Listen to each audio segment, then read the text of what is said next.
My parents froze my entire college fund 30 minutes before I was supposed to move into my dorm at Riverside University. They thought they were teaching me a lesson about family loyalty and knowing my place.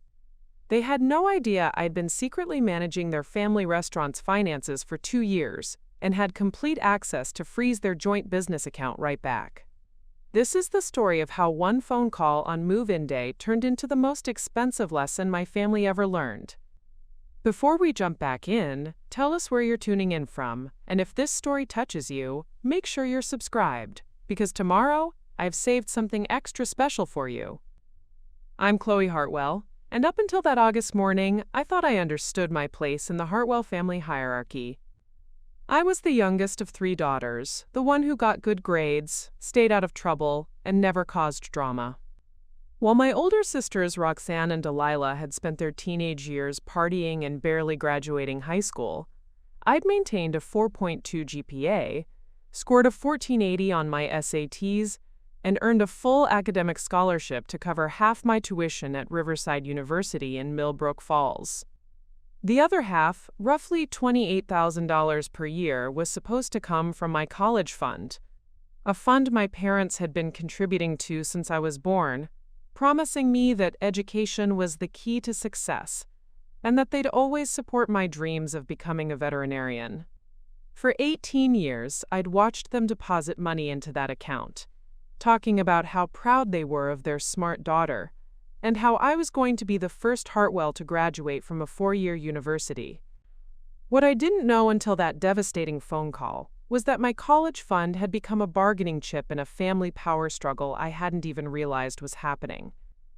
The Hartwell family owned and operated Rosemary's Kitchen, a popular farm-to-table restaurant in downtown Crescent Ridge that had been in our family for 15 years.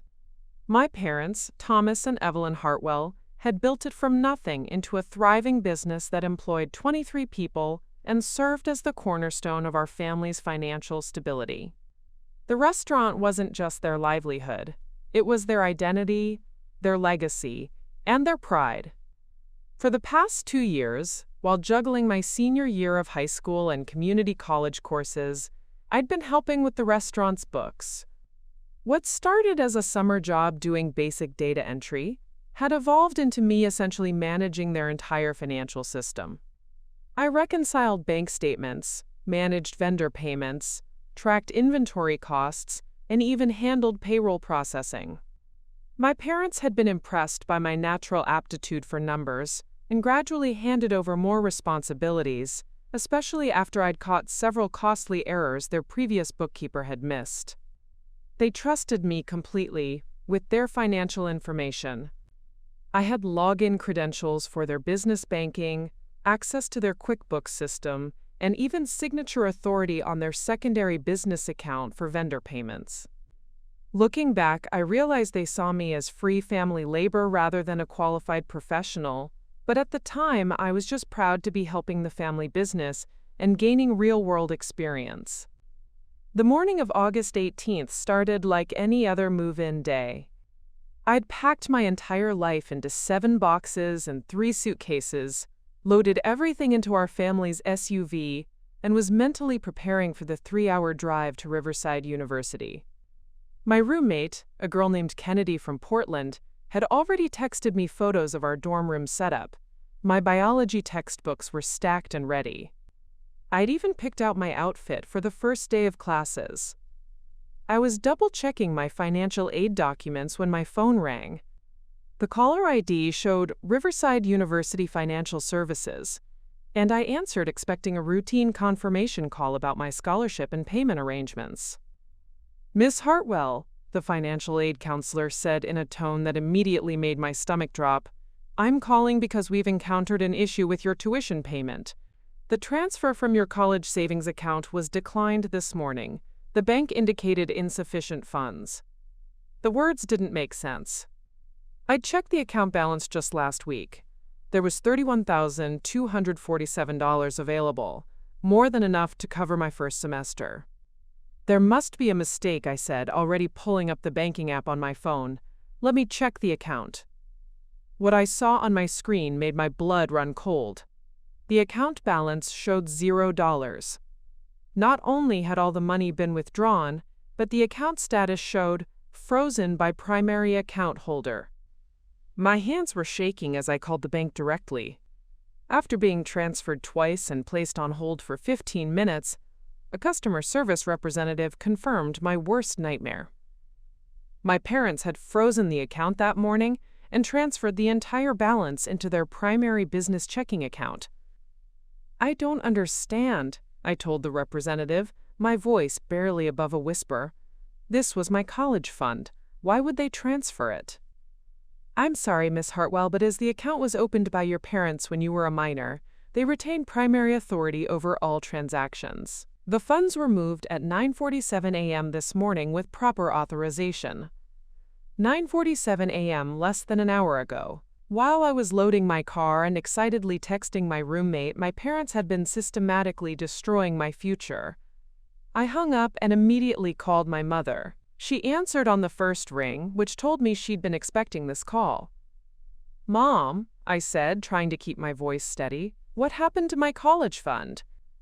There was a long pause before she responded, and when she did, her tone was cold and matter-of-fact.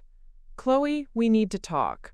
Your father and I have made a decision about your education, and we think it's time you learned about family priorities."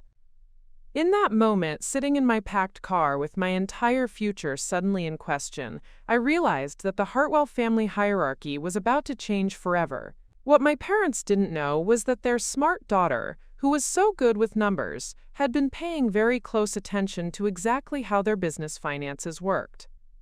And I was about to teach them a lesson about family priorities that they would never forget. Preparing and narrating this story took us a lot of time, so if you are enjoying it, subscribe to our channel. It means a lot to us. Now, back to the story. The Hartwell family dynamics had always been complicated, but I'd spent 18 years learning to navigate them without rocking the boat. Our family operated on an unspoken hierarchy that placed the restaurant's needs above everything else, and individual family members were expected to fall in line accordingly. At the top of this hierarchy sat my parents, Thomas and Evelyn, who'd built Rosemary's Kitchen from a struggling diner they'd purchased with their wedding money into Crescent Ridge's most successful family restaurant. The transformation had taken 15 years of 18-hour days, missed family dinners, and every spare dollar being reinvested into the business. They wore their sacrifice like a badge of honor and expected the same level of devotion from their daughters. My oldest sister, Roxanne, 26, had found her place in this system by becoming the restaurant's head server and unofficial front-of-house manager.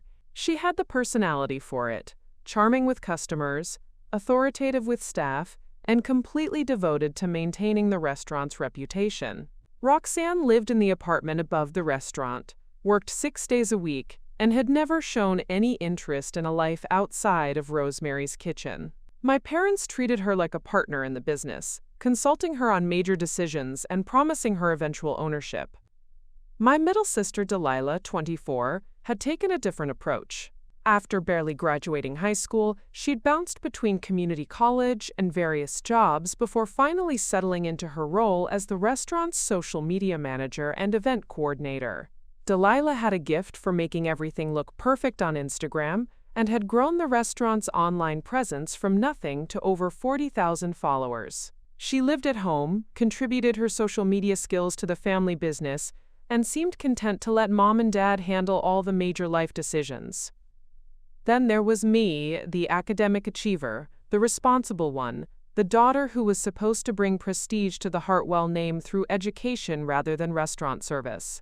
For years, my parents had proudly told customers about their youngest daughter, who was going to be a veterinarian, who had perfect grades, who was going to put Crescent Ridge on the map by becoming a successful professional. But somewhere along the way, that narrative had shifted, and I'd been too focused on my studies to notice the change. The first sign should have been last Christmas, when my parents had started making comments about how college was just a piece of paper and how real success came from building something with your hands. They'd begun praising Roxanne and Delilah more openly, talking about how proud they were of daughters who understood the value of family business and weren't too good to work in the restaurant industry. The second sign was when they'd started giving me more financial responsibilities at Rosemary's Kitchen. gradually transitioning me from simple data entry to managing complex vendor relationships and payroll systems. At the time, I'd seen it as recognition of my abilities and valuable work experience.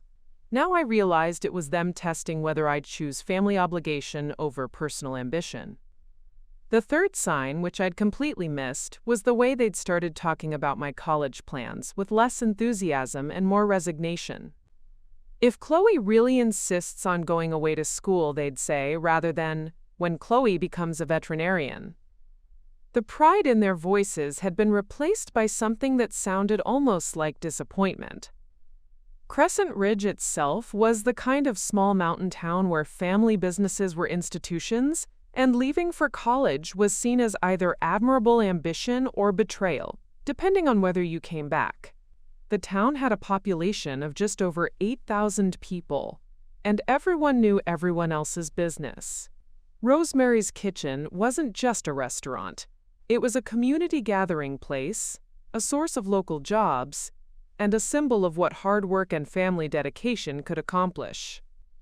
My parents had built their entire identity around being successful local business owners who'd created something lasting in a town where many businesses failed within the first year. They employed local high school students, sourced ingredients from nearby farms, and sponsored the Youth Soccer League.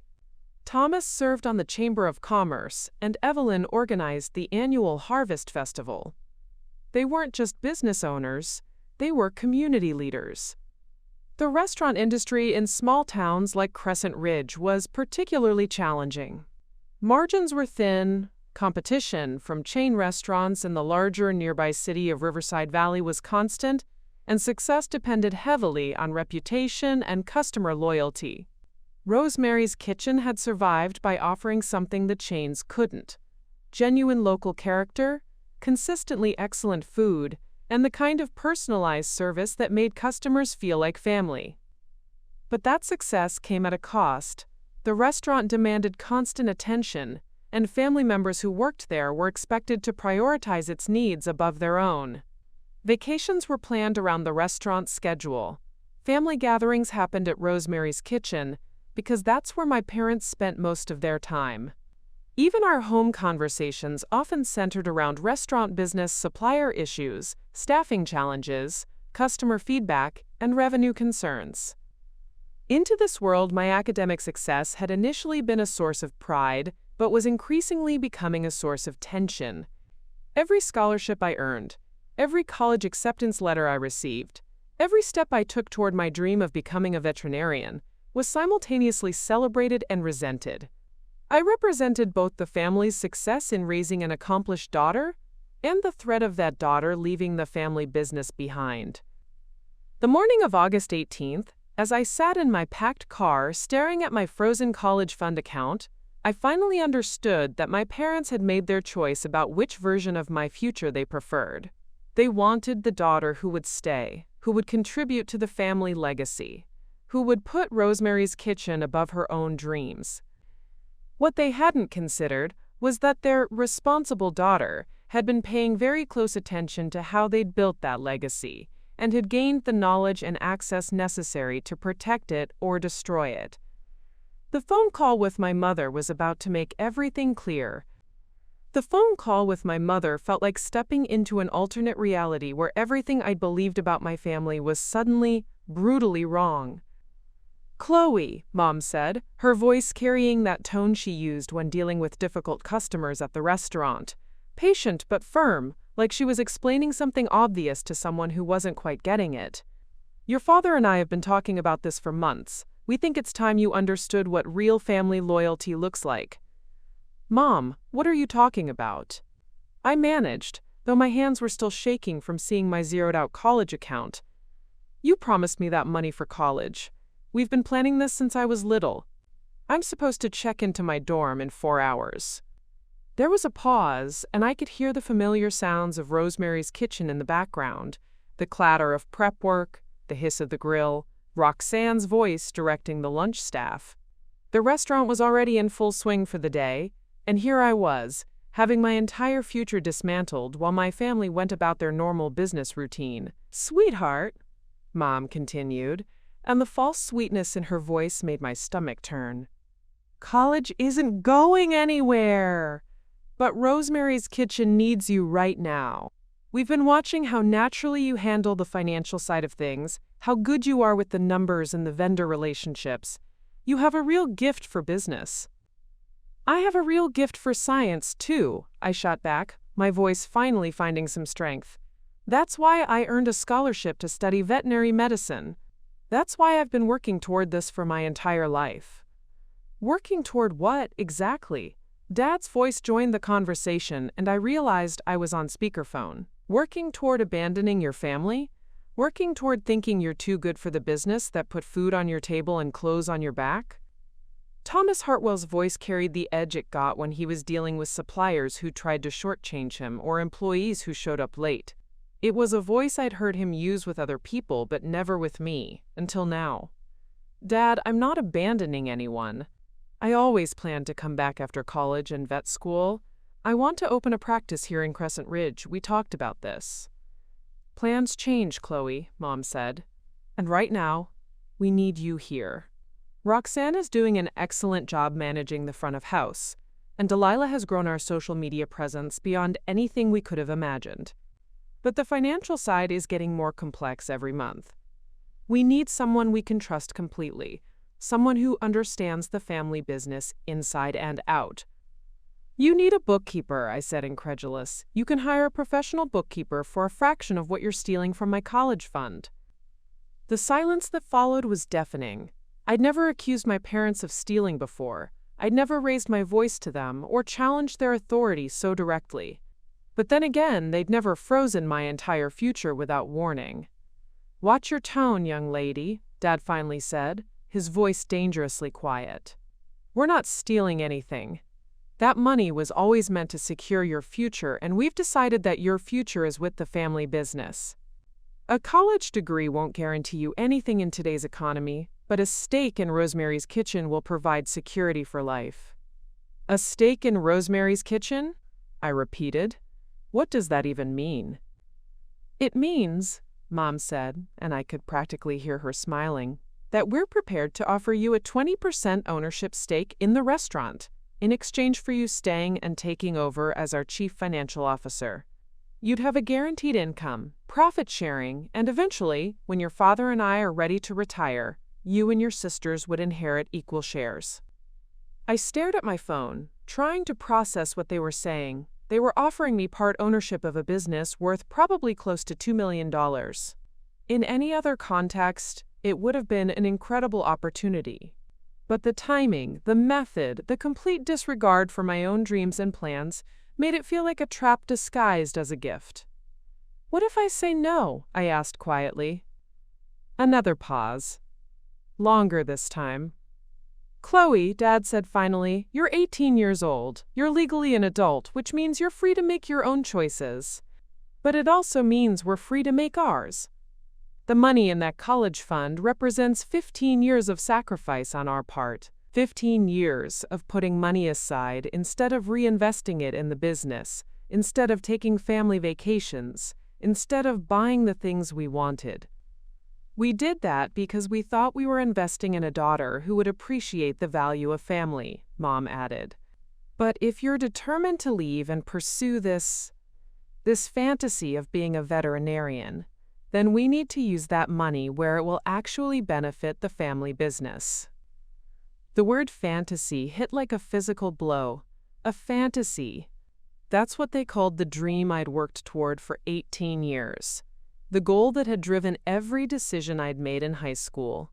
The career path I'd researched and planned and sacrificed for.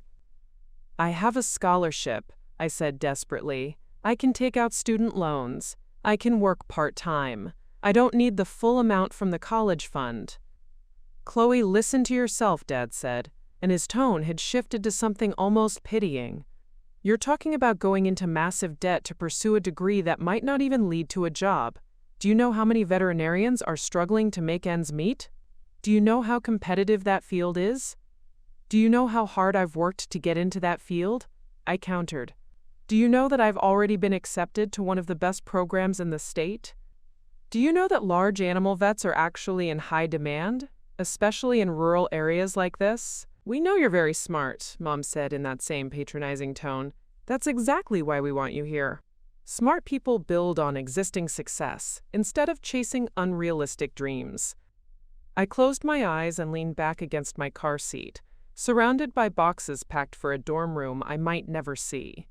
The scholarship would cover half my tuition, but without the college fund, I'd need to find $28,000 for the first year alone. Student loans might cover some of it, but not enough, and not quickly enough to start classes in 3 days. I need time to think, I said finally. Of course you do, Mom replied, her voice warming with what sounded like genuine relief. Why don't you come into the restaurant? We can sit down as a family and work out all the details of your new position. You could start immediately, and we could have your ownership paperwork drawn up by the end of the week. I said I need time to think, I repeated, my voice stronger this time. That means I need time away from the restaurant and away from this conversation. Chloe, Dad warned, don't do anything rash. We're offering you an incredible opportunity here. Don't throw it away because you're upset about a change in plans. A change in plans, I repeated slowly. Right, that's what you call destroying someone's future without consultation or warning. A change in plans. I hung up before they could respond. For several minutes, I just sat in my car, staring at the boxes that contained everything I'd planned to take to college. My textbooks, carefully chosen and already highlighted from advanced reading. My lab equipment, purchased with money I'd saved from working at the restaurant. My acceptance letter, printed and framed, along with the scholarship certificate I'd been so proud of. All of it suddenly meaningless because my parents had decided that my dreams were less important than their business needs. But as I sat there, feeling the full weight of their betrayal, something else began to crystallize in my mind. They'd underestimated me. They'd treated me like a child who would accept whatever decision they made for my life. They'd assumed that because I was responsible and compliant, I would simply roll over and accept this manipulation. What they hadn't considered was that their responsible, compliant daughter had been managing their financial systems for 2 years. I knew every vendor, every account, every payment schedule. I had access to their business banking, their payroll systems, their vendor payment accounts. I knew exactly how much they needed in their operating account to meet this week's payroll. I knew which suppliers required immediate payment to avoid service interruption. I knew that Friday was their biggest day of the week, generating nearly 30% of their weekly revenue. And I knew that all of that depended on their business accounts remaining functional and accessible. My parents had taught me about family loyalty by showing me what it looked like when they didn't practice it themselves. Now it was time for me to teach them a lesson about the consequences of underestimating the very person they'd trusted with their financial security. I started my car and drove toward downtown Crescent Ridge, but I wasn't heading to Rosemary's Kitchen. I was heading to First National Bank, where I had legitimate, authorized access to the Hartwell family business accounts. It was time to show my parents what a real change in plans looked like. The drive to First National Bank gave me 20 minutes to think, and by the time I pulled into the parking lot, my shock had crystallized into something much more dangerous: cold, calculated anger. I sat in the bank's parking lot for a few extra minutes, methodically reviewing everything I knew about Rosemary's Kitchen's financial operations and considering my options. As the restaurant's de facto financial manager, I had comprehensive access to their business accounts. The primary operating account held their daily cash flow, money for payroll, vendor payments, and operational expenses. The secondary account, which I managed almost exclusively, handled larger vendor relationships and equipment financing.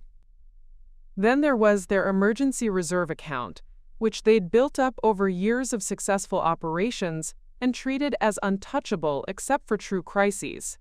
I knew their cash flow patterns better than they did.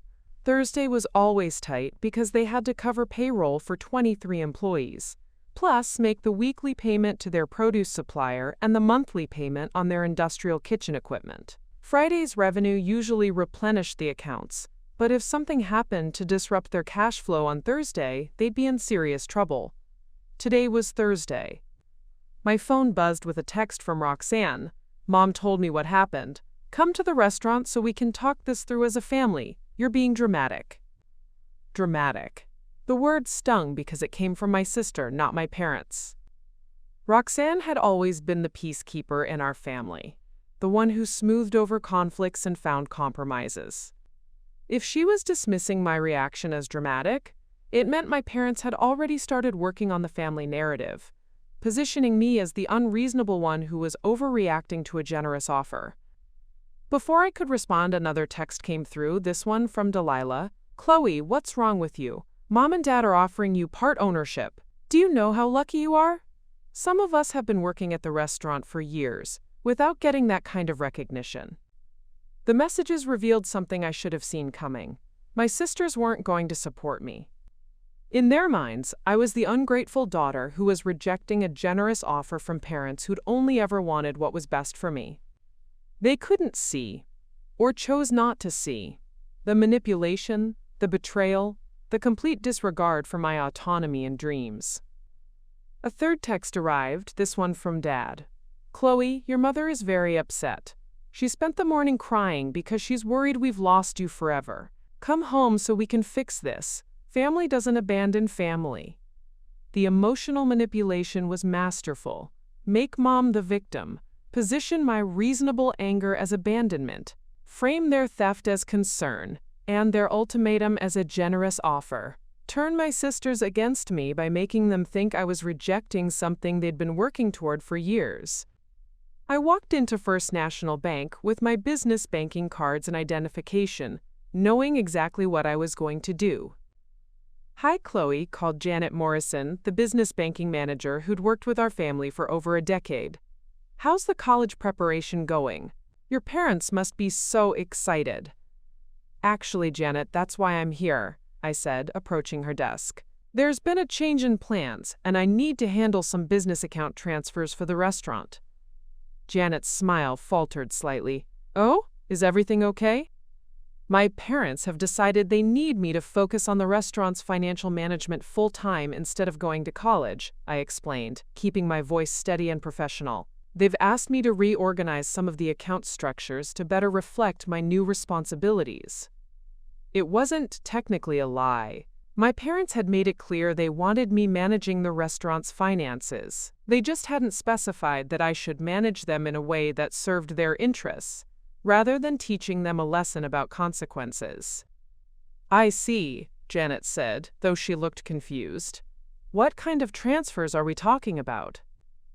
"I need to move funds from the primary operating account into the reserve account for security purposes," I said, pulling out my business banking cards and authorization documents. "My parents are concerned about having too much money sitting in easily accessible accounts." This was also not technically a lie. My parents should have been concerned about account security, especially since they'd given an 18-year-old complete access to their business finances. Janet pulled up the Rosemary's Kitchen accounts on her computer. "Let me see, you're authorized for transfers up to $50,000 without additional signatures. How much were you thinking?" I looked at the screen showing their account balances. The primary operating account held $47,000, exactly enough to cover tomorrow's payroll, the weekend's vendor deliveries, and their equipment financing payment. The secondary account held another $23,000, mostly designated for next month's insurance payment and quarterly tax reserves. "Let's move $45,000 from the primary account into the reserve," I said. "That should provide better security while still leaving enough for immediate operational needs." Janet began processing the transfer while making small talk about the restaurant industry and how proud she was of my family's success. I smiled and nodded, watching as she moved the money that would leave Rosemary's Kitchen with just $2,000 in their primary operating account. Nowhere near enough to meet tomorrow's obligations. But I wasn't done. "Actually, Janet, I should probably secure the secondary account as well. Can we move $20,000 from there into the reserve too?" "Of course," Janet said, executing the second transfer. "Your parents raised you to be very responsible with money. They must trust you completely to give you this level of authority. They do, I agreed. They've always taught me that actions have consequences and that trust is earned through consistent behavior. After the transfers were complete, I asked Janet to place a temporary hold on the reserve account for additional security review, a standard procedure that would require both of my parents' signatures to lift and typically took 3 to 5 business days to process. "Is there anything else I can help you with today?" Janet asked. "Actually, yes. I need to update the contact information for account alerts. My parents want me to be the primary contact for all account notifications now that I'm handling the day-to-day financial management." Within 10 minutes, I'd restructured Rosemary's Kitchen's finances so that they had minimal operating cash, their reserve funds were locked, and I would be the first to know about any account activity. My parents would discover the changes when they tried to process payroll tomorrow morning, or when their vendors' automatic payments started bouncing. As I left the bank, my phone was buzzing with increasingly urgent messages from my family. Roxanne, "Seriously, Chloe, you're worrying Mom. Just come talk to us." Delilah, "Dad says if you don't come to the restaurant by 3 p.m., he's driving to Riverside University to find you." Mom, "Sweetheart, I know you're upset, but we love you. Please don't do anything you'll regret." The irony of that last message was perfect. Don't do anything you'll regret. Advice that would have been very useful for them to follow before freezing my college fund. I drove to Riverside University anyway, not because I planned to check into my dorm, but because I wanted to see what I was losing. I wanted to walk through the campus, see the veterinary science building, visit the dorm room that should have been mine. I wanted to fully understand the scope of what my parents had stolen from me before I showed them the scope of what they were about to lose. The campus was bustling with move-in day activity, parents helping their children carry boxes up dormitory stairs, excited freshmen taking photos in front of university signs, families saying tearful goodbyes as they sent their children off to pursue their dreams. I sat in my car watching other people live the experience that should have been mine, and my phone continued buzzing with increasingly frantic messages from my family. They were starting to worry that I might actually go through with college despite their ultimatum. They were beginning to realize that their compliant, responsible daughter might not be as controllable as they'd assumed. By 6 p.m., when I still hadn't responded to any of their messages or shown up at the restaurant, Dad called me directly. I let it go to voicemail, then listened to his message. "Chloe, enough of this childish behavior. You have until tomorrow morning to come home and accept our offer, or we're donating your college fund to the local food bank. Don't test us on this." Donating my college fund to charity. Using my stolen dreams as a tax write-off while positioning themselves as generous community benefactors. The manipulation was breathtaking in its cruelty. I deleted the voicemail and drove home to pack a bag. Tomorrow morning, my parents were going to discover that their business accounts were frozen and they couldn't make payroll. Tomorrow afternoon, their vendors would start calling about bounced payments. Tomorrow evening, they'd realize that their childish daughter had just taught them a very expensive lesson about underestimating people. But tonight, I needed to be somewhere safe when the consequences of their choices, and mine, began to unfold. I spent Thursday night at my friend Riley's apartment across town, claiming I needed space to think about a family disagreement. Riley had graduated the year before and was working as a dental hygienist while saving money for her own graduate school plans. She understood family pressure about career choices, and she didn't ask too many questions when I showed up with an overnight bag and a haunted expression. "Are you sure you don't want to talk about it?" Riley asked as we sat on her couch sharing a pizza. "You look like someone died." "Something did die," I said quietly. "My trust in my family." I kept my phone on silent, but I could see the notifications piling up. 23 missed calls from various family members. 47 text messages. 3 voicemails. The digital barrage was relentless, and I could imagine the conversations happening at Rosemary's Kitchen as my family tried to figure out how to handle their suddenly rebellious daughter. Around 11 p.m., Riley's doorbell rang. We both froze, looking at each other with wide eyes. Did you tell them where you were? Riley whispered. I shook my head, but my stomach dropped. Crescent Ridge was a small town, and my family knew all my friends. It wouldn't have taken much detective work to track me down. The doorbell rang again, followed by urgent knocking and Roxanne's voice. Chloe, I know you're in there. Riley's car is in the driveway. Please, just talk to me. Riley looked at me questioningly. I nodded reluctantly, and she opened the door to reveal not just Roxanne, but Delilah as well. Both of my sisters looked stressed and exhausted, like they'd been dealing with family crisis management all evening. Can we come in? Roxanne asked, though she was already stepping through the doorway. We need to talk. Riley excused herself to her bedroom, leaving me alone with my sisters in her small living room. The space suddenly felt suffocating with the weight of their expectations and judgment. Chloe, what the hell is wrong with you? Delilah started immediately, her voice pitched high with frustration. Mom has been crying for hours. Dad is pacing around the restaurant like a caged animal. You're tearing this family apart over a temper tantrum. A temper tantrum? I repeated slowly. They stole my college fund, Delilah. They froze my entire future without any discussion or warning. How was that a temper tantrum? They didn't steal anything, Roxanne said, settling onto Riley's couch like she was preparing for a long intervention. That money has always belonged to the family. Mom and Dad put it aside for your education, but education comes in many forms. They're offering you a business education, real-world experience, and a guaranteed future. They're offering me a cage, I shot back, and you two are so comfortable in your cages that you can't see the bars. Delilah's face flushed red. How dare you? I love my life. I love working at the restaurant. I love being part of something bigger than myself. You think you're too good for that? I think I should have the right to choose my own path, I said. The same right you two had when you decided to make the restaurant your life. Nobody forced you to stay. You chose it. And now you need to choose it too, Roxanne said firmly. Chloe, do you understand what Mom and Dad are offering you?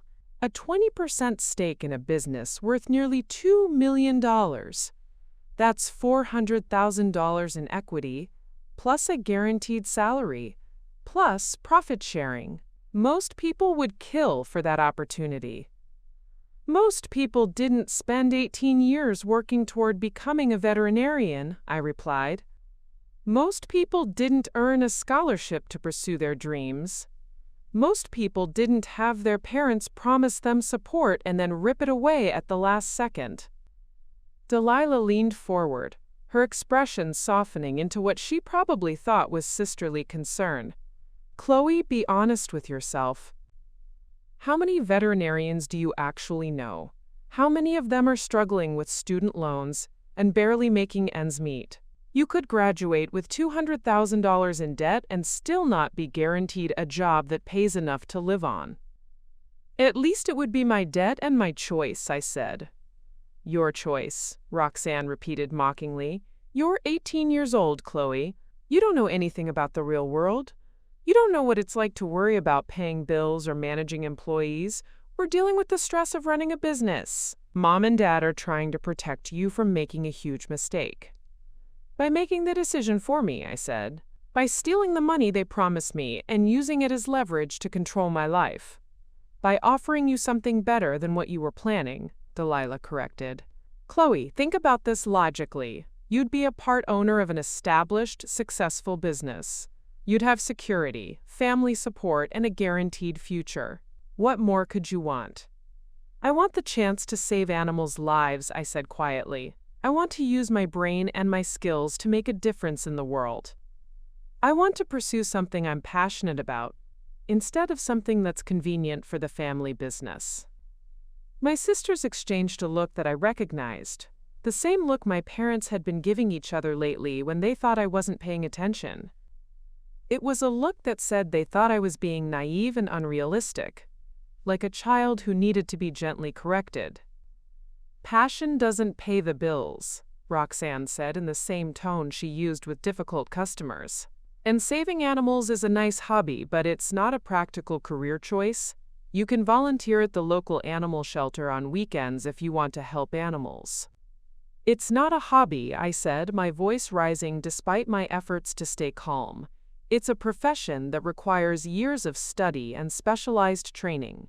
It's a career that's essential to public health and food safety and animal welfare. It's not something you do on weekends for fun." Okay, Delilah said, holding up her hands like she was trying to calm down a hysterical person. "But you have to admit that veterinary medicine is a very competitive field, with a lot of challenges. Meanwhile, Mom and Dad are handing you a proven success on a silver platter." "They're handing me a leash," I corrected, "and expecting me to be grateful for it." Roxanne's patience finally snapped. "Fine, Chloe. If that's how you want to see it, then let me be blunt. You've been living in our parents' house, eating food paid for by the restaurant, driving a car they bought you, wearing clothes they provided. Every advantage you've had in life came from Rosemary's Kitchen. Every opportunity, every privilege, every chance to succeed. It all came from the business you're now too good to be part of." "I never said I was too good for it," I protested. "You didn't have to say it," Delilah added. "It's written all over your face every time someone mentions working at the restaurant. You think we're beneath you because we didn't go to college. You think our lives are small and meaningless because we chose family over personal ambition." "That's not true," I said, though part of me wondered if maybe it was. Had I been looking down on my sister's choices without realizing it? Had my academic success made me arrogant about other paths to fulfillment? "Then prove it," Roxanne said, leaning forward intensely. "Come home tomorrow morning, accept Mom and Dad's offer. Show us that you understand the value of family loyalty, and that you're not too proud to work alongside your sisters." "And if I don't?" I asked. "Then you're on your own," Delilah said bluntly. "No college fund, no family support, no safety net. You can try to make it as a veterinarian or anything else you want, but you'll do it without us." The ultimatum hung in the air between us. Choose family or choose independence. Choose security or choose dreams. Choose the known path or choose the unknown future. "I need more time to think," I said finally. "You've had enough time to think," Roxanne replied, standing up. "You've had all evening to throw your tantrum and make Mom cry and worry Dad sick. Tomorrow morning, you either come home and accept their offer, or you accept the consequences of choosing yourself over your family." After my sisters left, I sat in Riley's living room staring at my phone. The missed calls and messages had continued throughout their visit. My parents were clearly desperate to resolve this situation, but only on their terms. They wanted their compliant daughter back, the one who would smile and accept whatever decision they made for her life. What they didn't realize was that their compliant daughter had spent the afternoon systematically destroying their financial security. Tomorrow morning, when they tried to process payroll for 23 employees, they would discover that they didn't have enough money in their operating account. When they called the bank to find out what happened, they would learn that their trusted daughter, the one they'd been trying to manipulate and control, had outmaneuvered them completely. I set my alarm for 6 a.m. I wanted to be awake when the consequences of their choices started cascading through their carefully controlled world. I wanted to be ready when they realized that underestimating me had been the most expensive mistake they'd ever made. The real crisis was about to begin, and this time I would be the one making the decisions about my family's future. I woke up at 5:47 a.m. to the sound of my phone buzzing incessantly. Even before I fully opened my eyes, I knew what was happening. The automated bank alerts I'd set up as the primary contact were starting to flood in, each notification representing another failed transaction, another bounced payment, another crack in my family's carefully constructed financial foundation. Riley was already gone for her early shift at the dental office, leaving me alone in her apartment with 17 missed calls from my parents and a growing list of bank notifications. The first few were automatic payment failures: the weekly produce supplier, the linen service, the credit card processing fee. Then came the big one: insufficient funds for payroll processing. 23 employees were supposed to receive their paychecks this morning, And Rosemary's Kitchen couldn't cover it. I made coffee and sat at Riley's kitchen table, watching my phone light up with each new crisis. The systematic destruction I'd set in motion was unfolding exactly as I'd planned, but seeing it happen in real time made my stomach churn with a mixture of satisfaction and guilt. At 6:23 a.m., Dad called. I let it go to voicemail. At 6:31 a.m., Mom called. Voicemail again. At 6:45 a.m., Roxanne called, her voice frantic in the message she left. "Chloe, I don't know what's happening, but Dad can't access the business accounts and payroll didn't go through.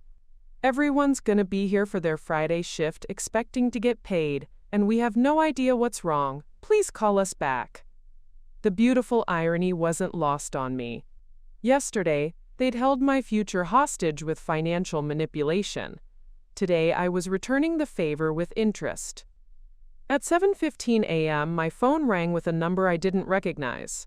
When I answered, a harried voice identified herself as Janet Morrison from First National Bank. "Miss Hartwell, I'm calling because we've had some unusual account activity on the Rosemary's Kitchen business accounts, and there are several failed transactions this morning. Since you're listed as the primary contact now, I wanted to alert you to the situation." "What kind of failed transactions?" I asked, though I knew exactly what kind. "Payroll processing, vendor payments, automatic drafts. Everything that was scheduled to process this morning has been declined for insufficient funds. The primary operating account only has $2,000 available, which isn't enough to cover the scheduled transactions totaling $47,000. "That's strange," I said, injecting just the right amount of concern into my voice. "Let me check with my parents about what they might want to do." "The thing is," Janet continued, "your parents have been calling since 6 a.m. trying to access the accounts, but they can't seem to remember the new security protocols you set up yesterday. They're asking about moving money from the reserve account, but that requires both of their signatures and a 3-day processing period because of the security hold you requested." "Oh, that's right," I said. "We implemented those additional security measures to prevent unauthorized access. My parents wanted to make sure the accounts were completely protected." "I understand the security concern," Janet said, "but they seem very upset about the timing. They're saying they need immediate access to cover payroll, and they're asking if you can authorize the release of the security hold." "I'll need to discuss that with them," I replied. "Can you give me until this afternoon to sort it out?" "Of course, but Miss Hartwell, you should know that if the payroll issue isn't resolved today, it could create significant problems for the restaurant. Employees might not be able to cash their checks. Vendors might put accounts on hold, and there could be legal implications for delayed wage payments." "I understand the seriousness of the situation," I said. "I'll make sure it gets resolved." After hanging up with Janet, I drove to the coffee shop across the street from Rosemary's Kitchen and ordered a large latte with an extra shot. Through the window, I could see my family's restaurant in complete chaos. The parking lot was full of employees' cars, people who'd shown up for their Friday shift, expecting to receive their paychecks and start what was typically the restaurant's busiest day of the week. I could see my father pacing back and forth in front of the restaurant, his phone pressed to his ear, gesturing frantically as he spoke. My mother was visible through the front windows, talking animatedly with a group of servers who looked confused and concerned. Roxanne kept walking in and out of the building, clearly trying to manage the situation while having no real authority to solve the underlying problem. The morning rush should have been starting by now, but the restaurant's doors remained closed.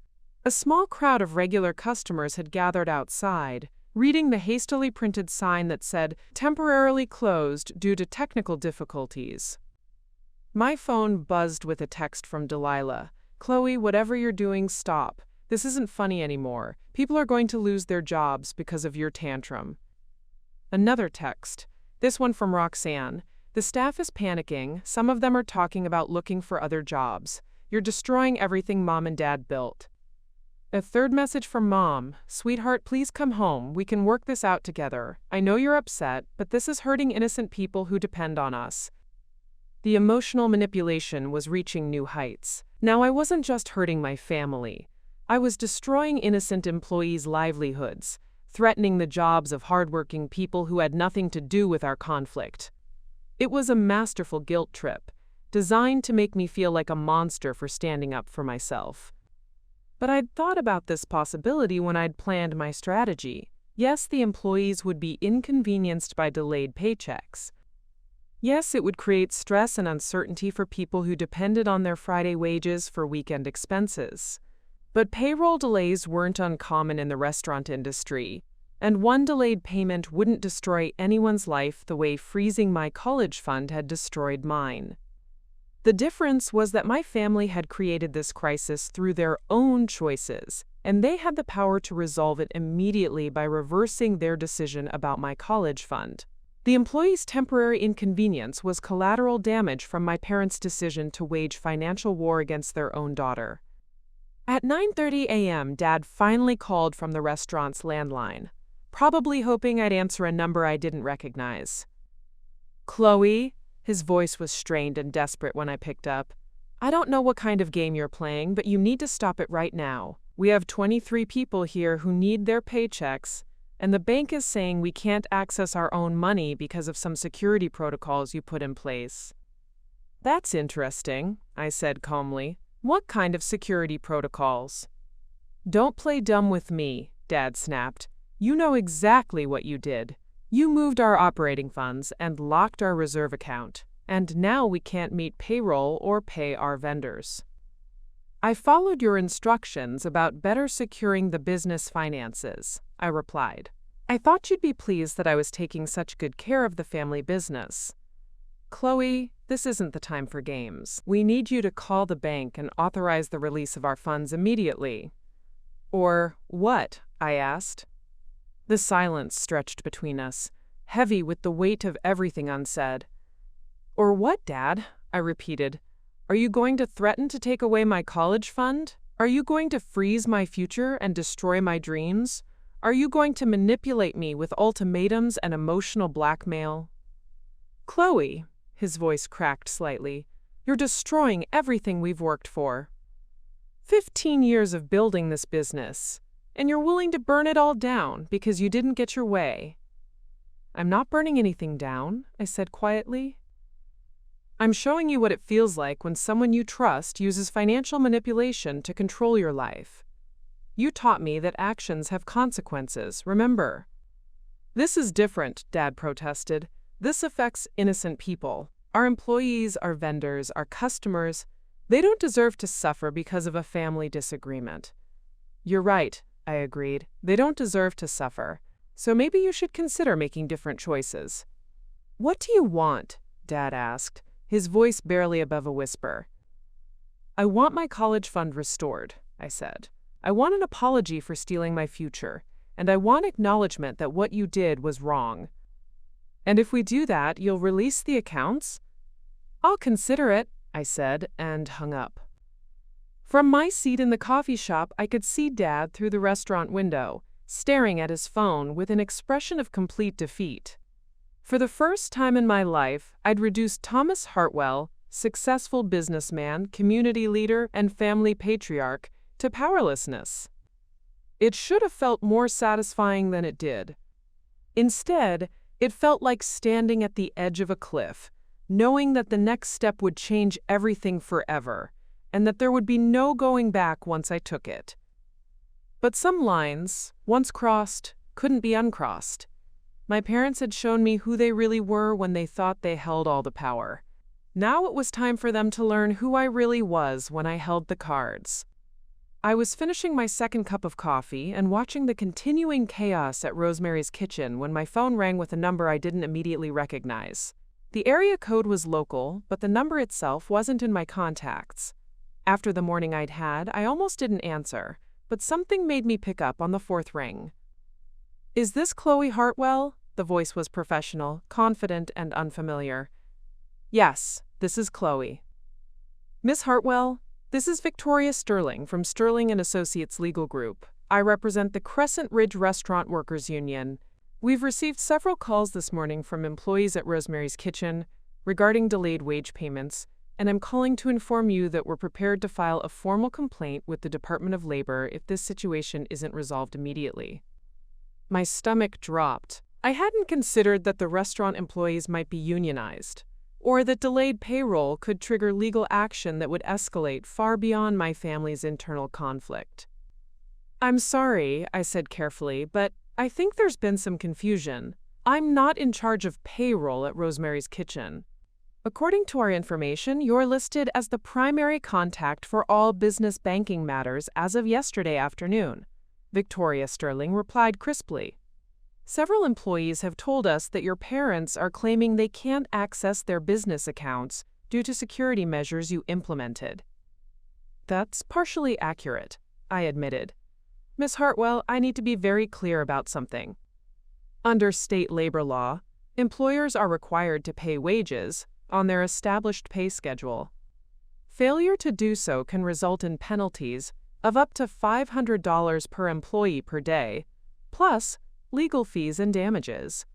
With 23 affected employees, your family restaurant could be facing fines exceeding $11,000 per day until this is resolved." The math hit me like a physical blow. I'd been thinking about this as a temporary inconvenience that would pressure my parents to negotiate. I hadn't realized I was potentially exposing them to catastrophic financial penalties that could destroy the business permanently. "How long do we have to resolve this?" I asked. "If payroll isn't processed by end of business today, we'll be filing the complaint first thing Monday morning. That gives you approximately 8 hours. After she hung up, I sat staring at my phone, trying to process this new development. My carefully planned revenge was spiraling beyond my control, and innocent people were getting caught in the crossfire in ways I hadn't anticipated. My phone buzzed with a text from an unknown number. "This is Marcus Chen, kitchen manager at Rosemary's. I don't know what's going on with your family, but I've got 3 kids and rent due Monday. I need my paycheck, please." Then another, "Chloe, this is Sarah from the waitstaff. My car payment is due today and I can't afford to have it repossessed. Can you please fix whatever's wrong with the accounts?" And another, "It's Kevin from Prep Kitchen. My mom is in the hospital and I was counting on today's pay to help with her medication costs. Please help us." Each message felt like a knife twist of guilt. These weren't faceless employees. They were people I'd worked alongside during my shifts at the restaurant. Marcus had taught me how to properly clean the industrial ovens. Sarah had covered for me when I'd needed time off for SAT prep. Kevin's mother had been battling cancer for 2 years, and I knew the family was struggling with medical bills. I'd been so focused on punishing my parents that I'd forgotten about the real people whose lives intersected with our family business. People who didn't deserve to become casualties in my war with Thomas and Evelyn Hartwell. As I grappled with this realization, I noticed a commotion building across the street. A local news van had pulled up in front of Rosemary's Kitchen, and a reporter with a camera crew was interviewing some of the employees who'd gathered in the parking lot. The story was going public. My phone rang again. This time it was Mom. "Chloe," her voice was shaking, "Channel 7 News is here. They're asking employees about delayed wages and workplace violations. This is going to destroy our reputation. 15 years of building trust in this community, and it's all going to be ruined because you're angry about college." "Mom, Do you know what they're saying about us?" she continued, her voice rising with panic. "They're calling us exploitative employers who can't even pay our workers. They're interviewing Sarah Martinez about how she might lose her car and Kevin Nguyen about his mother's medical bills. Our employees are telling the local news that the Hartwell family doesn't care about working people." Through the coffee shop window, I could see the reporter interviewing my father, who looked haggard and defeated. The closed restaurant behind him, with its technical difficulties sign, painted a picture of a failing business rather than a family conflict.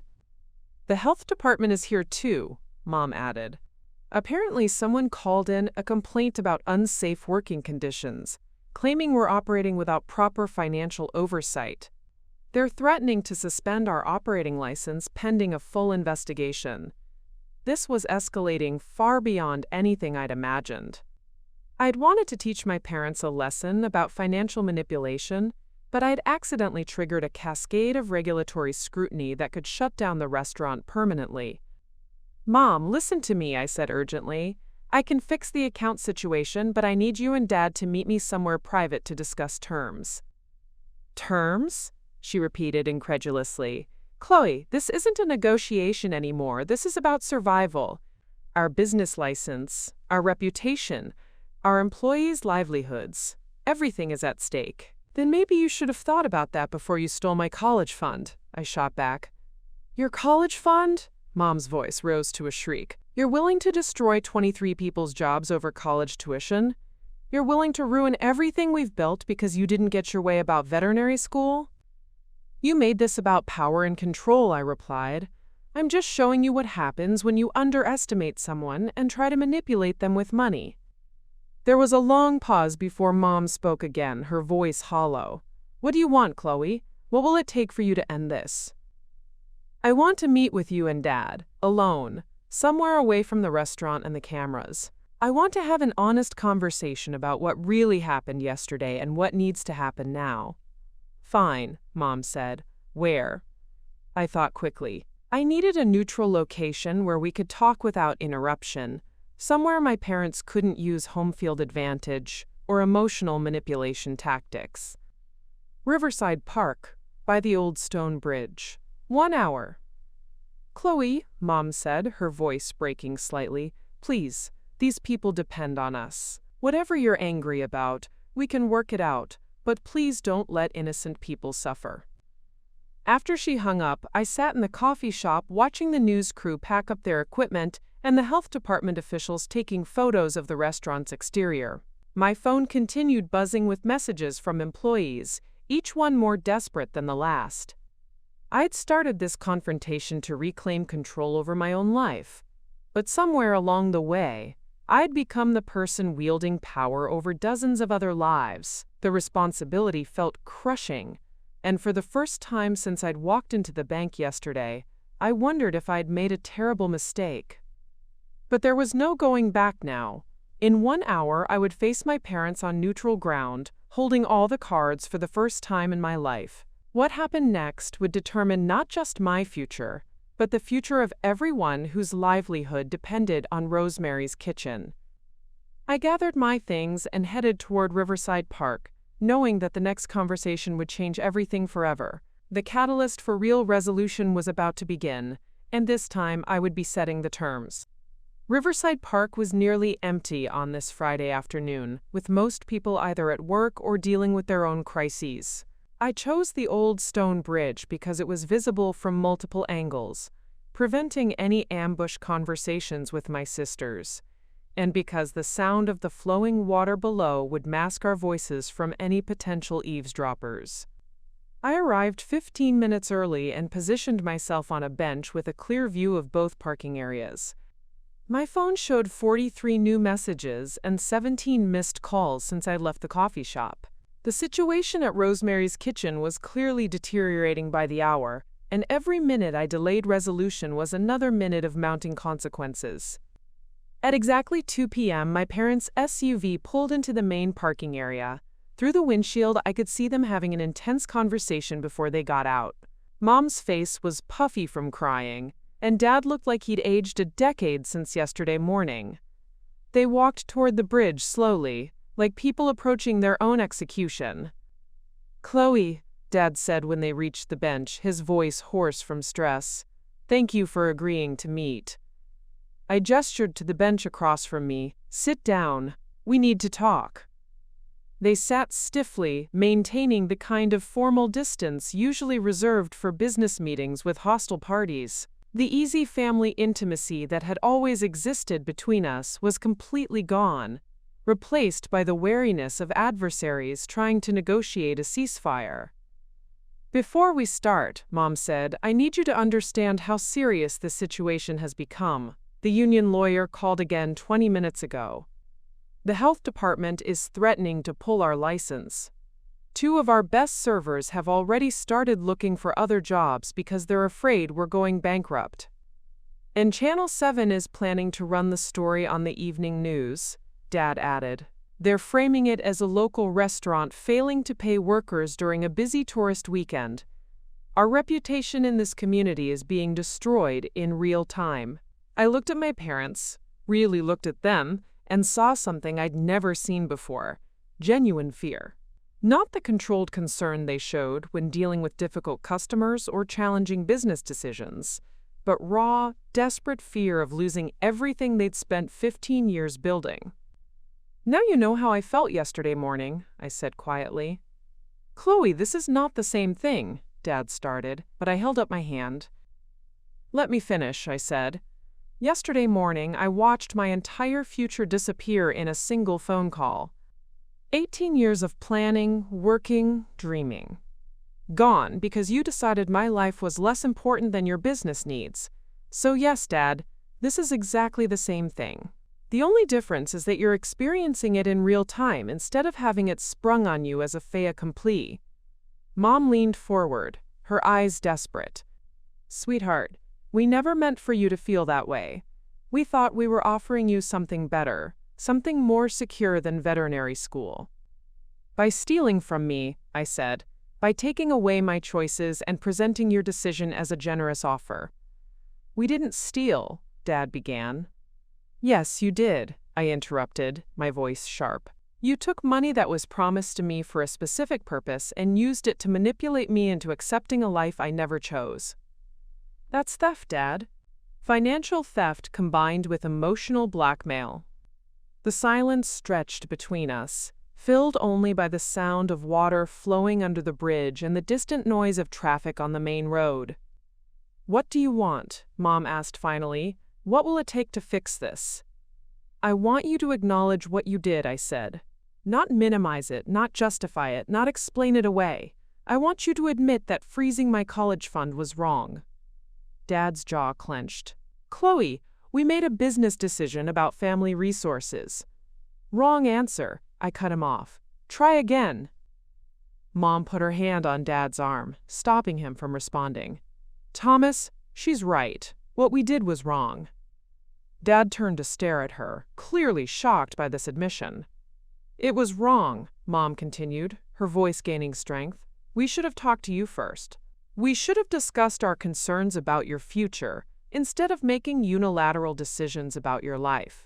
We should have treated you like an adult instead of a child who needed to be managed." "Evelyn," Dad protested. "No, Thomas," Mom said firmly. "Look at what our approach has led to. Our daughter has completely lost trust in us. Our business is falling apart. Our employees are suffering. Our reputation is being destroyed on local television. Whatever our intentions were, our methods were wrong." This was the first time I'd ever heard my mother directly contradict my father on a major issue. Throughout my childhood, they'd presented a united front on all important decisions. Seeing Mom break ranks and validate my perspective was both satisfying and unsettling. "Thank you," I said to Mom. "That's the first honest thing anyone in our family has said since this started." Dad was looking back and forth between us like he was watching a tennis match. "So what now?" he asked. "You want an apology? You're getting one. You want us to admit we made mistakes? Fine. But people are going to lose their jobs if you don't release those accounts today." "I know," I said, "and I will release them. But first, I need you to understand something about power and trust and respect." I pulled out my phone and showed them the screen full of messages from employees. "Do you see these? These are messages from Marcus Chen, whose kids need groceries. From Sarah Martinez, who's about to lose her car. From Kevin Nguyen, whose mother needs medication money. 23 people are in crisis because you decided to play power games with your daughter." "We didn't mean for this to happen," Dad said weakly. "But you created the conditions for it to happen," I replied. "When you decided to use money as a weapon to control my life, you opened the door for someone else to use money as a weapon to control yours. You taught me that financial manipulation is an acceptable family tactic." Mom was crying now, silent tears streaming down her face. "We just wanted to keep you close. We were afraid of losing you to some life we couldn't be part of. You were afraid I'd become someone you couldn't control, I corrected. There's a difference.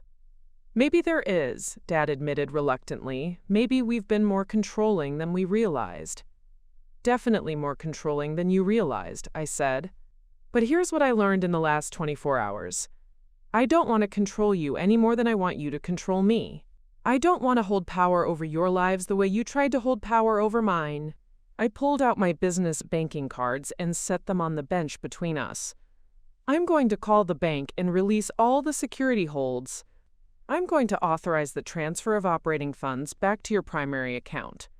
I'm going to fix the payroll situation and make sure your employees get paid today. Relief flooded both their faces, but I wasn't finished. In exchange, I continued, you're going to restore my college fund completely.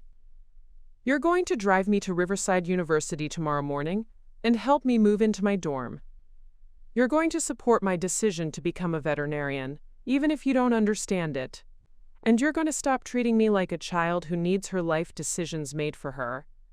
And if we agree to all of that, Dad asked, then we start rebuilding our relationship from scratch, I said, based on mutual respect instead of control, based on honesty instead of manipulation, based on supporting each other's dreams instead of trying to reshape them.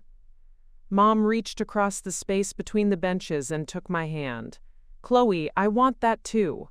I want to be proud of your achievements instead of threatened by them.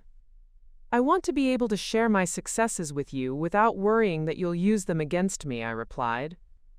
Dad was quiet for a long moment, staring at the water flowing under the bridge. When he finally spoke, his voice was subdued. I built this business to create something lasting for our family.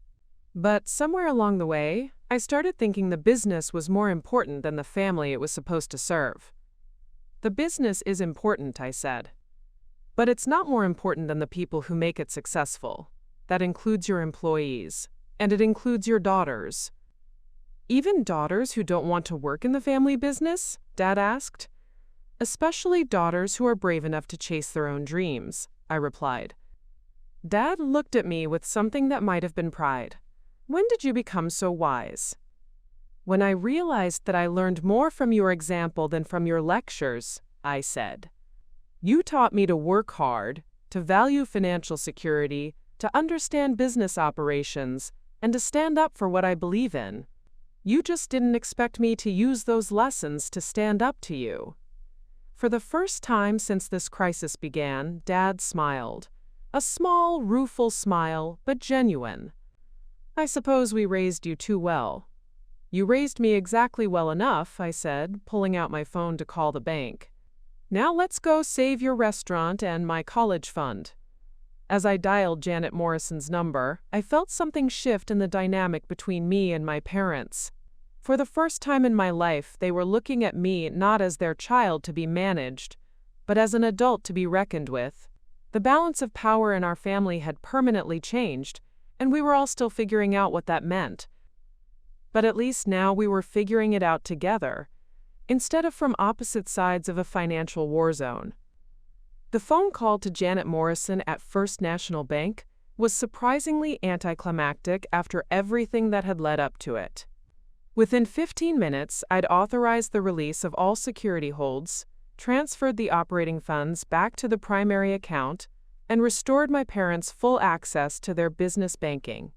Janet seemed relieved that the family security review had been completed so quickly, and she assured me that payroll processing could be restarted immediately.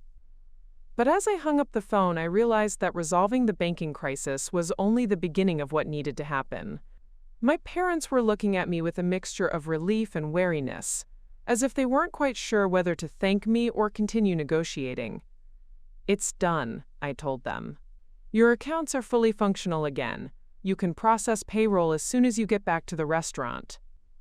Dad immediately pulled out his phone to call Roxanne, his fingers shaking slightly as he dialed. Roxanne? Yes, it's fixed. Call Marcus and tell him to start payroll processing immediately. Yes, everyone will be paid today.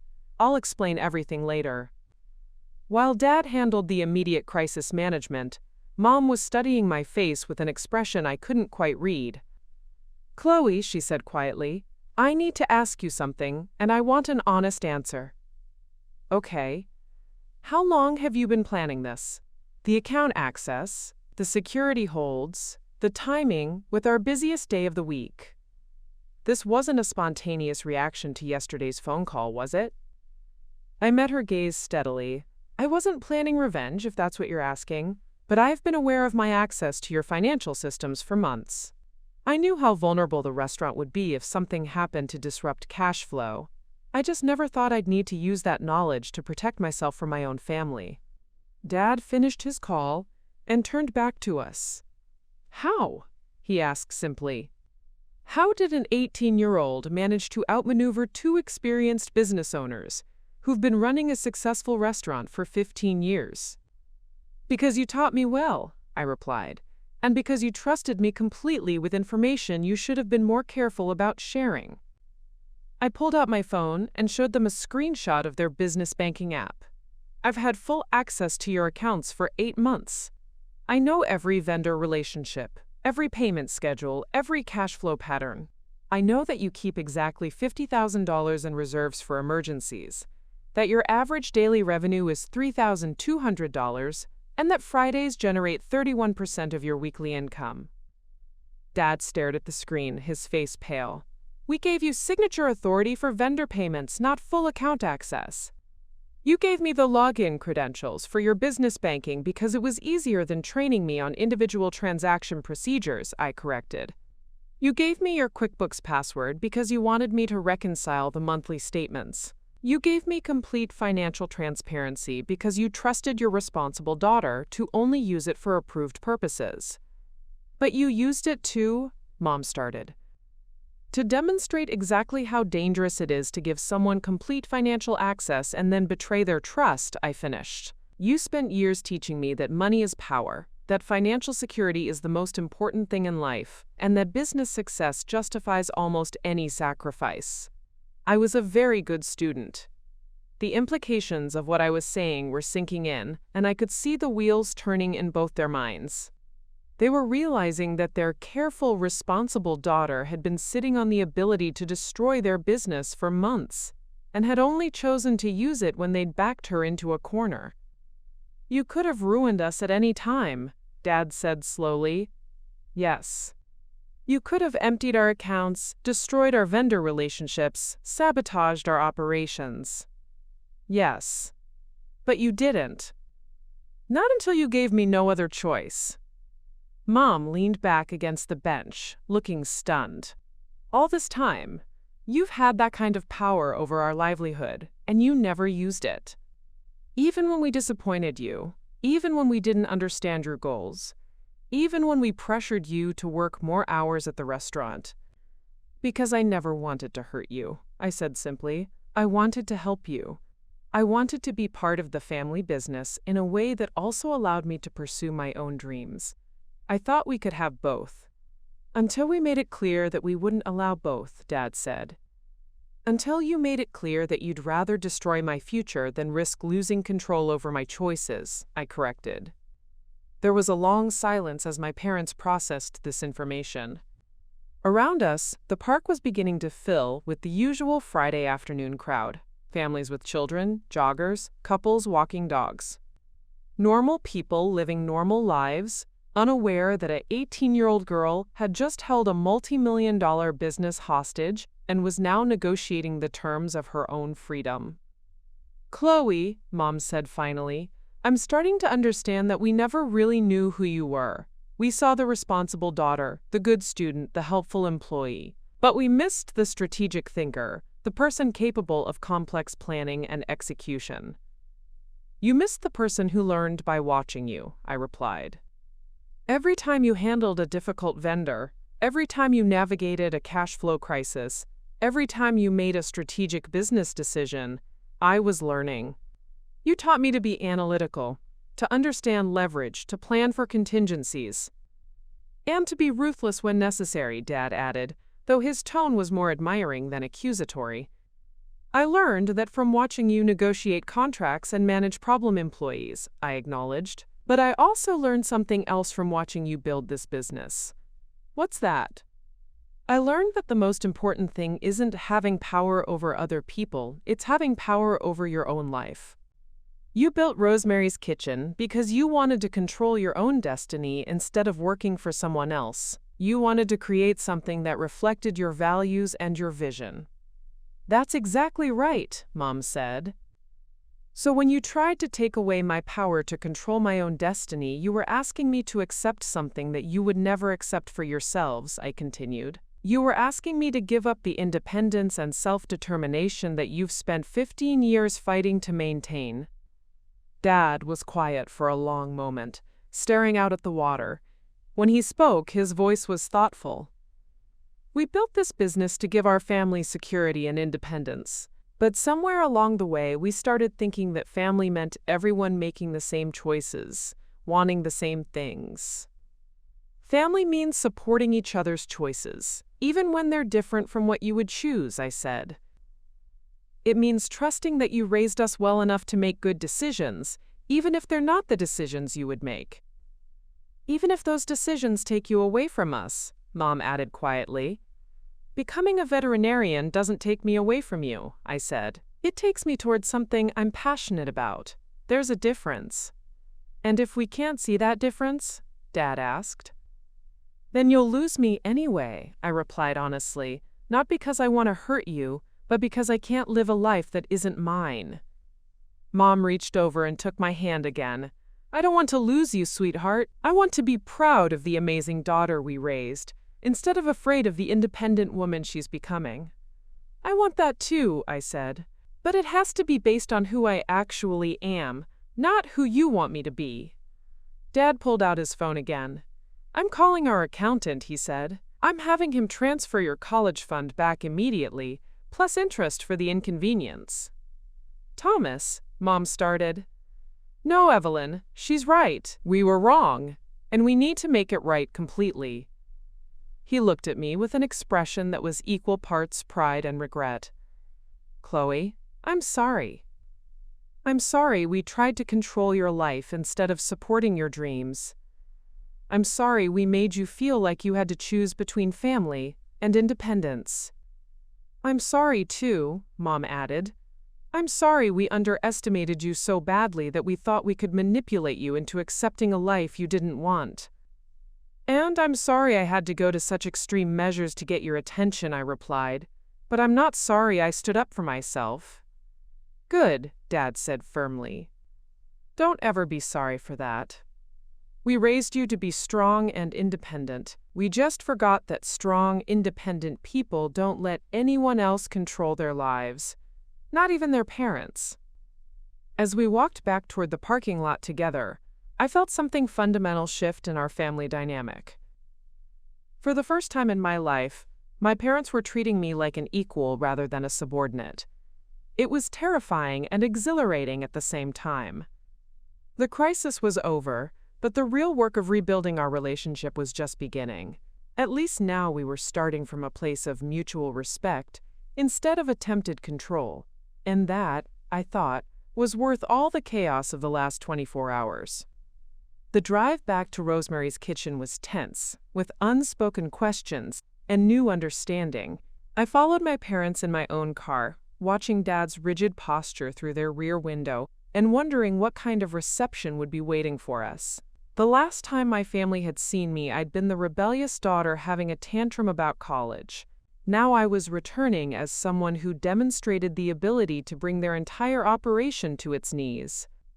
The restaurant parking lot was still full of employee cars, but now there was also a police cruiser and what looked like a state regulatory vehicle parked near the front entrance.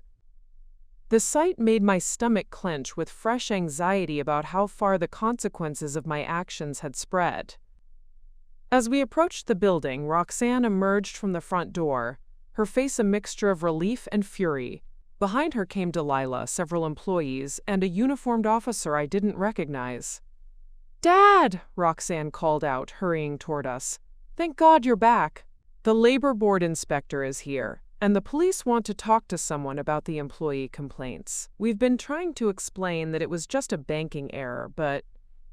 She stopped mid-sentence when she saw me getting out of my car. The expression that crossed her face was unlike anything I'd ever seen from my usually composed older sister.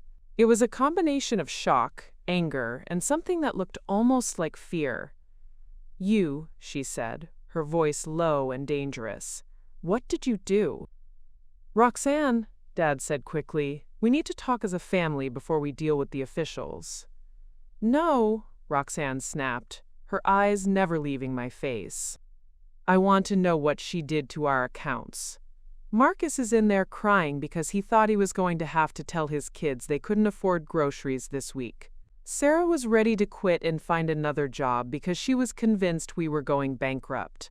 And you," she pointed an accusatory finger at me, "you disappeared yesterday and suddenly everything went to hell." The police officer stepped forward. "Excuse me, folks, but we need to resolve this situation. I'm Officer Rodriguez with Crescent Ridge PD. We've received multiple complaints about wage theft and potential financial fraud. Someone needs to explain what happened here." "Officer," Dad said, extending his hand, "I'm Thomas Hartwell, owner of Rosemary's Kitchen. There was a miscommunication about our banking procedures that has now been resolved. All employees will receive their full pay today." "That's what your older daughter has been telling me," Officer Rodriguez replied, glancing at Roxanne. "But I need to understand why 23 people showed up for work this morning and were told they couldn't be paid due to frozen accounts." Before Dad could answer, Delilah stepped forward. "It was her," she said, pointing at me. "Chloe did something to the accounts yesterday. She was angry about some family disagreement, and she sabotaged the payroll system." "That's a serious accusation," Officer Rodriguez said, turning to study me. "Miss, I'm going to need to hear your side of this." The moment felt surreal. Here I was, standing in the parking lot of my family's restaurant, being questioned by police about actions I'd taken to reclaim my stolen college fund. A crowd of employees, relatives, and officials was watching this confrontation unfold, and I realized that whatever I said next would define how this story would be remembered and retold in our small community. "Officer Rodriguez," I said, keeping my voice steady, "I had authorized access to my family's business banking accounts in my capacity as their financial assistant. Yesterday, my parents made a unilateral decision to freeze my college savings account and redirect that money to their business operations without my consent. In response, I used my legitimate access to implement security holds on their business accounts until we could resolve the dispute." "Wait," Officer Rodriguez said, looking confused. "Are you saying this was a family financial dispute that affected the business operations?" "That's exactly what I'm saying," I replied. "My parents attempted to use financial manipulation to force me into abandoning my college plans and accepting a position in their restaurant. When I refused, they escalated by threatening to donate my college fund to charity. I responded by temporarily restricting their access to business funds until they were willing to negotiate in good faith." The officer was taking notes, but I could see him struggling to understand the jurisdictional complexities of the situation. "So you're saying this wasn't wage theft or business fraud, but a family dispute that temporarily affected payroll?" "Exactly," Dad confirmed. "My daughter had legitimate access to our accounts, and she used that access to encourage us to reconsider some family decisions we'd made." Roxanne's face was turning red with indignation. She held our employees hostage over a college fund? She was willing to hurt innocent people because Mom and Dad wouldn't pay for her veterinary school? "I held the business hostage," I corrected, meeting her angry stare. "Just like Mom and Dad held my future hostage. The only difference is that I was willing to negotiate, and they weren't." "Until this morning," Mom added quietly. "Until we realized that our daughter had learned to be just as strategic and determined as we taught her to be." A new voice cut through the tension. "Excuse me, but could someone explain why the Department of Labor received reports of systematic wage violations at this establishment?" We all turned to see a woman in a business suit approaching with a clipboard and an official-looking badge. Behind her was another man with a camera who appeared to be documenting the scene. "I'm Inspector Janet Walsh with the State Department of Labor," the woman continued. "We've received multiple complaints alleging that this restaurant has failed to meet payroll obligations and may be operating in violation of state labor laws." "Inspector Walsh," Dad said, his voice taking on the professional tone he used with difficult suppliers, "there was a temporary banking issue that affected our payroll processing this morning. The issue has been resolved, and all employees will receive their full wages today." "I see," Inspector Walsh replied, making notes. "And what was the nature of this banking issue?" Before anyone else could answer, Kevin Nugent stepped forward from the group of employees. "Mr. Hartwell, with all due respect, we were told this morning that the accounts were frozen and you couldn't pay us. Then Roxanne said it might be days before the situation was resolved. Now suddenly everything's fixed? What really happened?" The question hung in the air, and I realized that this was the moment when the truth would either come out completely, or we'd all have to coordinate a family lie that would protect the restaurant's reputation but fundamentally change how my relationship with my parents and sisters moved forward. "Kevin," I said, stepping toward the group of employees, "you all deserve an honest explanation." "Chloe," Roxanne warned. "No, Roxanne," I said firmly. "These people were hurt by decisions that my family and I made. They deserve to know the truth." I looked around at the faces of people I'd worked alongside, people whose financial security I'd temporarily jeopardized in my conflict with my parents. Yesterday, my parents froze my college savings account as leverage to force me to give up my plans for veterinary school and accept a permanent position here at the restaurant. I had legitimate access to the business banking systems, and I used that access to freeze their operating accounts until they were willing to negotiate about restoring my college fund. The silence that followed was deafening. Several employees exchanged glances, clearly trying to process the information that their delayed paychecks had been collateral damage in a family power struggle. "So we couldn't get paid because you were fighting with your parents about college?" Sarah Martinez asked, her voice incredulous.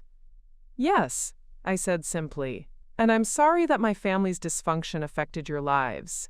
It wasn't fair to any of you, and you shouldn't have been caught in the middle of our conflict." Marcus Chen stepped forward, his expression thoughtful. "Chloe, I've worked here for 3 years. I've seen how your parents treated your dreams, and I've seen how hard you've worked both in school and at this restaurant. If they tried to steal your college money, I understand why you fought back." "But did you have to involve our paychecks?" Sarah asked. "Probably not," I admitted, "but when someone steals your entire future, it's hard to think clearly about collateral damage. I should have found a way to resolve this that didn't affect any of you." Inspector Walsh had been listening to this exchange with growing interest. "Miss Hartwell, are you saying that you deliberately manipulated business accounts to gain leverage in a personal dispute with your parents?" "I'm saying I used my authorized access to business accounts to protect my financial interests when my parents attempted to steal money that was legally mine," I replied carefully. "And Mr. and Mrs. Hartwell," Inspector Walsh continued, "are you saying that you attempted to redirect your daughter's college savings to business operations without her consent?" Dad and Mom exchanged a look that conveyed an entire conversation about legal liability, business reputation, and family relationships. "Inspector," Dad said finally, "we made some poor decisions about family financial management that we're now working to correct. Our daughter responded to those decisions in a way that temporarily affected our business operations. We take full responsibility for creating the situation that led to this morning's payroll issues." "And all wage payments will be made in full today?" Inspector Walsh asked. "With overtime compensation for the inconvenience," Dad confirmed. Inspector Walsh made more notes, then looked around at the assembled crowd. "It appears that this situation was caused by internal family conflict rather than systematic labor violations. However, I'll need to file a report documenting the incident and the resolution." As the inspector and police officer began wrapping up their investigations, I found myself surrounded by employees whose expressions ranged from sympathy to confusion to lingering anger. "Chloe," Kevin said quietly, I hope you get to go to veterinary school. You've always been smart enough for it. Thanks, Kevin, I replied. And I hope your mom's doing better. She is, thanks to the overtime pay Mr. Hartwell just promised, he said with a slight smile. But not everyone was ready to forgive so easily. Sarah was still shaking her head. I almost lost my car because of this family drama. I'm glad it worked out for you, but some of us can't afford to be pawns in other people's power games. She was right, and I knew it. Sarah, you're absolutely right. I'm sorry. I was so focused on fighting for my own future that I didn't think carefully enough about how it would affect yours. As the crowd began to disperse and the officials finished their paperwork, my family stood together in an awkward cluster, all of us aware that everything had changed, but none of us quite sure what came next. Well, Delilah said finally, this has been the most embarrassing day in the history of our family. But maybe the most honest one too, Mom replied quietly. And as uncomfortable as the truth had been to tell, I had to admit she was probably right. 3 months later, I stood in the pristine halls of Riverside University's Veterinary Science Building, wearing my lab coat and carrying a stack of textbooks that would have seemed impossible just a few short months ago. My advanced animal anatomy class had just ended, and I was walking toward the campus coffee shop to video call my parents for our weekly check-in when my phone buzzed with a text from Roxanne. Saw your interview in the Riverside University newsletter. Mom and Dad are framing it for the restaurant. Proud of you, little sister. The interview she was referring to had been published that morning, featuring first-year students who'd overcome significant obstacles to pursue their education. When the reporter had asked about challenges I'd faced, I'd kept my answer diplomatic. Sometimes you have to fight for your dreams, even when the people who love you don't initially understand them. I settled into a corner table at the coffee shop and dialed my parents. Dad answered on the first ring, his face appearing on the screen with Mom leaning in beside him. Behind them, I could see the familiar chaos of Rosemary's Kitchen during the dinner rush. There's our veterinarian in training, Dad said with a smile that had taken weeks to feel completely genuine again. How did the anatomy exam go? 96%, I replied. Turns out all those years of helping you break down chickens and fish at the restaurant actually taught me a lot about skeletal structure. See, Mom said, laughing. We were providing educational experiences all along. The easy banter felt natural now, but it had taken months of careful conversation and deliberate trust-building to get here. The immediate aftermath of that crisis in August had been awkward and painful for everyone involved. My sisters had needed time to process their anger about the methods I'd used, and their shame about the methods our parents had used. Our employees had needed reassurance that their jobs were secure, and that family drama wouldn't affect their livelihoods again. The community had needed to see that Rosemary's Kitchen was stable and reliable despite the very public meltdown. Speaking of the restaurant, Dad continued, I have some news. We hired a professional bookkeeper and financial manager. Her name is Patricia Chen, no relation to Marcus, and she's got 15 years of experience with restaurant accounting.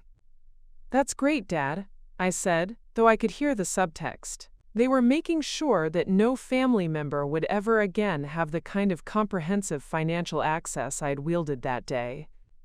And, Mom added with a mischievous smile, we've established a formal family business policy. Anyone who wants to work at Rosemary's Kitchen has to complete at least 2 years of college or professional training first. No more expecting family members to sacrifice their education for the restaurant. This was bigger news than they were making it sound. Essentially, they'd restructured their entire approach to family involvement in the business, ensuring that future generations would have the education and options that I'd had to fight for. How are Roxanne and Delilah handling that policy? I asked. Delilah's enrolled in community college for business management, Dad replied. She says if she's going to run social media and marketing for a restaurant, she wants to understand the theoretical foundation behind what she's been doing intuitively. And Roxanne is taking night classes in hospitality management, Mom said. She wants to eventually expand into catering and event planning, but she wants the credentials to back up her experience. I felt a surge of pride for my sisters. They'd taken the chaos of our family crisis and used it as motivation to grow professionally, rather than simply resenting me for forcing change.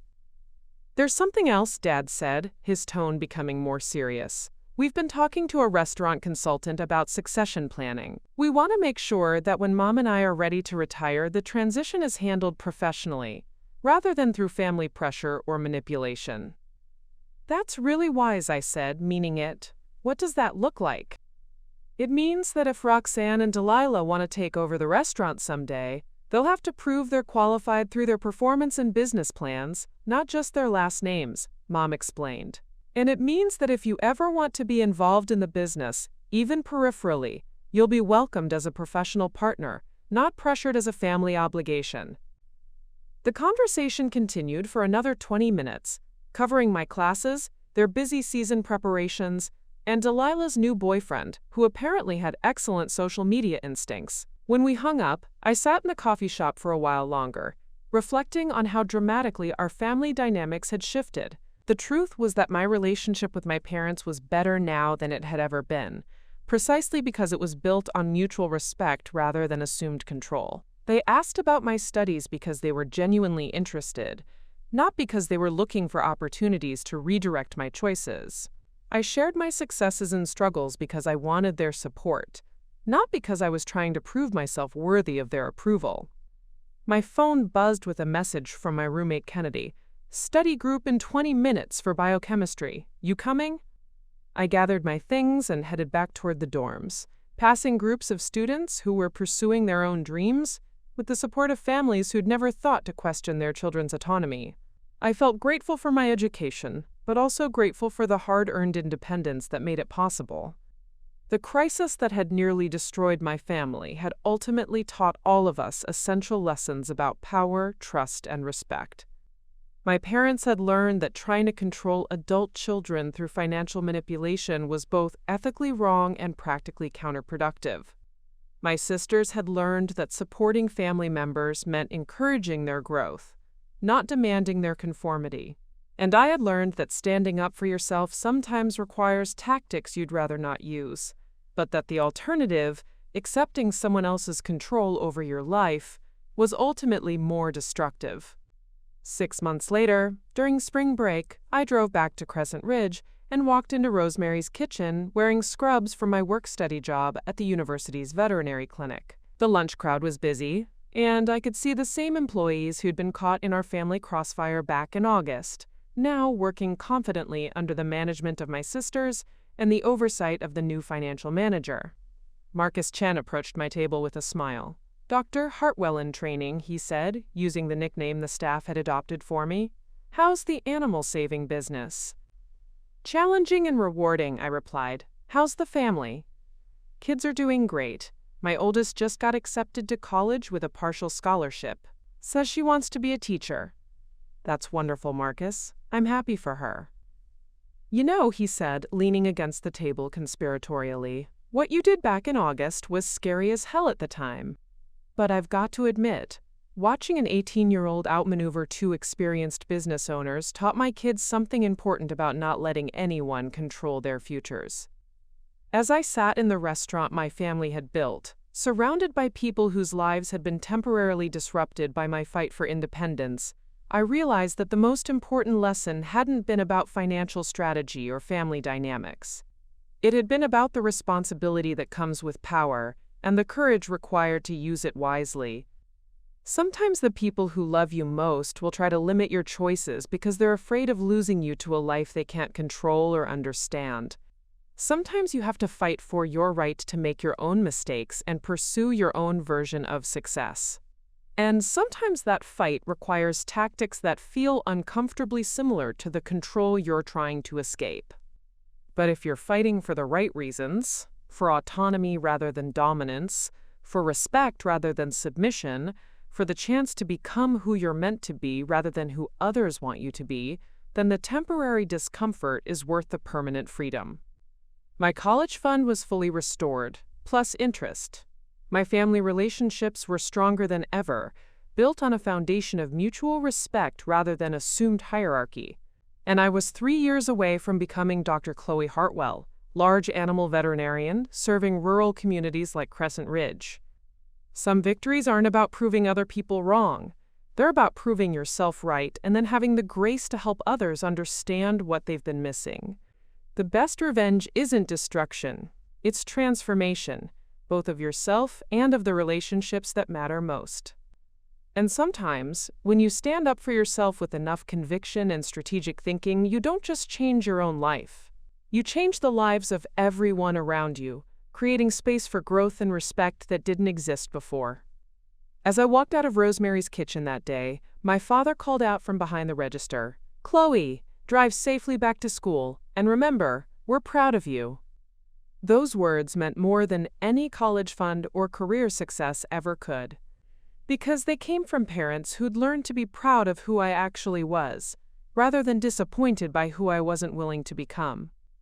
That's a lesson worth fighting for, no matter what tactics it requires. Up next, you've got 2 more standout stories right on your screen.